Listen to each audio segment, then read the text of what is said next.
আসসালামু আলাইকুম। আজকে আমি আপনাদের জন্য নিয়ে আসলাম ছোলাই তৈরি বাসবোসা রেসিপি। ভালো লাগলে লাইক, শেয়ার, সাবস্ক্রাইব করে নেবেন নতুন রেসিপির জন্য। চলুন দেখা যাক ছোলাই তৈরি বাসবোসাটি বানানোর জন্য কী কী লাগবে। প্রথমে একটা ডিম নিয়েছি, তারপরে 1 টেবিল চামচ চিনি দিয়েছি, সামান্য লবণ দিয়েছি, স্বাদ বাড়ানোর জন্য 2-3 ফোঁটা দিয়েছি ভ্যানিলা এসেন্স। তো ওগুলো দিয়ে ভালোভাবে সবগুলো হ্যান্ড হুইক্স দিয়ে ভালোভাবে মিক্স করে নিচ্ছি। তারপরে 2 টেবিল চামচ দিয়েছি নারকেলের গুঁড়া বা কোকোনাট পাউডার, 3 টেবিল চামচ দিয়েছি সুজি, তারপরে 1/4 চামচ দিয়েছি বেকিং পাউডার। সবগুলো দিয়ে আবারও ভালোভাবে সবগুলো মিক্স করে নিচ্ছি। তো মিক্স করা হয়ে গেছে। এখন দিচ্ছি 1 টেবিল চামচ ময়দা দিয়েছি, 3 টেবিল চামচ ঘি দিয়েছি। তো আবারও ভালোভাবে সবগুলো মিক্স করে নিয়েছি। আর এখন দিব 2 টেবিল চামচ গুঁড়া দুধ দিয়েছি, 3 টেবিল চামচ ফ্রেশ মিল্ক দিয়েছি। আবারও ভালোভাবে সবগুলো মিক্স করে নিচ্ছি। তারপরে মিক্স করা হয়ে গেলে 5 মিনিট রেস্টের মধ্যে রেখে দিব। সম্পূর্ণ মিক্স করা হয়ে গেছে। এখন নিয়েছি একটা কেক মোল্ড নিয়েছি, কেক মোল্ডের মধ্যে ঘি দিয়েছি, ঘি দিয়ে ভালোভাবে ব্রাশ করে নিচ্ছি চারপাশে।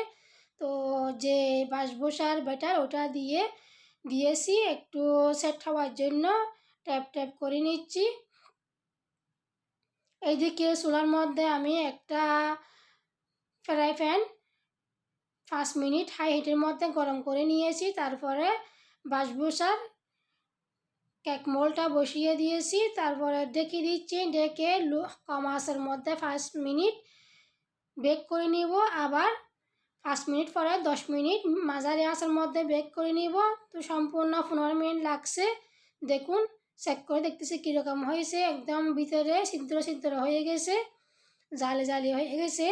তো ঠান্ডা করে আমি উল্টিয়ে নিচ্ছি। উল্টানোর পরে আবারও চুলার মধ্যে 5 মিনিট হাই হিটের মধ্যে বসিয়ে রাখবো উল্টিয়ে, যেটা উপরের সাইড নিচে দিয়ে আবারও 5 মিনিট বেক করে নিচ্ছি ডেকে।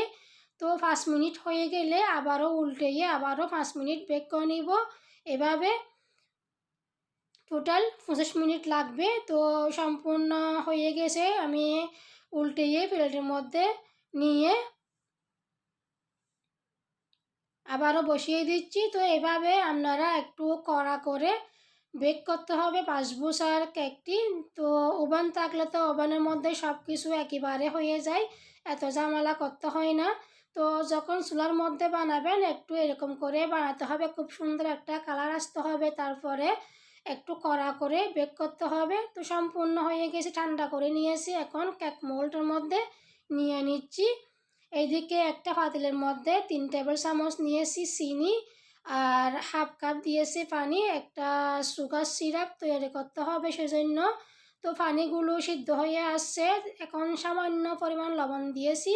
লবণ দেওয়ার পরে একটু সিদ্ধ করে নিয়েছি। টোটাল লবণ দেওয়ার পরে 3 মিনিটের মতো সিদ্ধ করছি। তারপর লেবু রস দিয়ে একটু নেড়ে নামিয়ে ফেলছি। তো এইদিকে কেকটা কেটে নিচ্ছি। আপনারা আপনাদের মতো করে কেটে নিতে পারেন। আমি আমার মতো করে কেটে নিছি। গরম গরম সুগার সিরাপগুলো দিয়ে দিয়েছি সবগুলো। তো দেখুন, খুব সুন্দর একটা কালার আসছে। এখন আমি 2-3 ধরনের বাদাম মিক্স করে পাউডার করে নিয়েছি, উপরে দিয়ে দিয়েছি। ভালো লাগলে আপনারা অবশ্যই ট্রাই করবেন।